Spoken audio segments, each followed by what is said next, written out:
For all the sad words of tongue or pen, the saddest are these it might have been.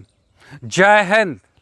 निराशा के जितने भी लफ्ज़ होते हैं उनमें से सबसे ज़्यादा निराशाजनक शब्द ये होता है कि शायद ये भी हो सकता था अगर हमने क्विट नहीं करा होता, अगर हमने गिव अप नहीं करा होता। स्टूडेंट्स लोगों के साथ अक्सर ये होता है कि वो बहुत मेहनत करते हैं, फिर भी नतीजे उनके मुताबिक नहीं हो पाता है, या फिर कई बार हम किसी काम को बहुत शिद्दत के साथ करते हैं, फिर भी उसके परिणाम बहुत सकारात्मक नहीं हो पाता है। ये हर किसी के साथ होता है, मेरे साथ भी होता है। जब ये मेरे साथ होता है तो इस पोएम को मैं कई बार पढ़ लेता हूँ। अगर आपके साथ भी एक ऐसा कुछ सिमिलर सिचुएशंस बनता है तो इस पोएम को आप एक बार ज़रूर स्मरण कर लेना।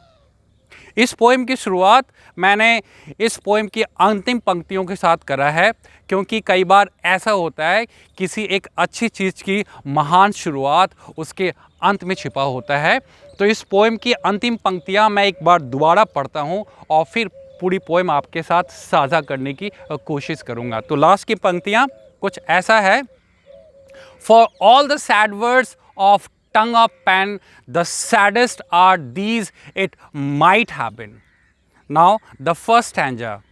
When things go wrong, as they sometimes will, when the roads you are trudging seems all uphill, when the funds are low and the debts are high, when care is pressing you down a bit, rest if you must, but don't you quit.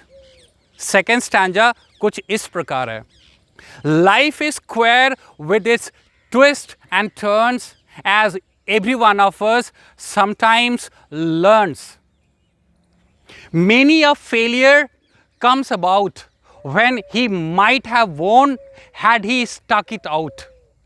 Don't give up when pace seems slow. You may succeed with another blow. Third stanza कुछ इस प्रकार है। Success is failure turn inside out the silver tint of clouds of doubt, and you can never know just how close you are. It may be near when it seems so far. So stick to the fight when you are hardest hit. It is when things seem worst that you must not quit. और last की जो famous दो पंक्तियाँ वो फिर दोबारा इस प्रकार है कि for all the sad words of pen or tongue, the saddest are these it might have been. So this was the beautiful poem, Don't Quit. So thank you so much for being with me in the making of this beautiful poem. And one last thing from my side, please and please don't quit. Thank you so much.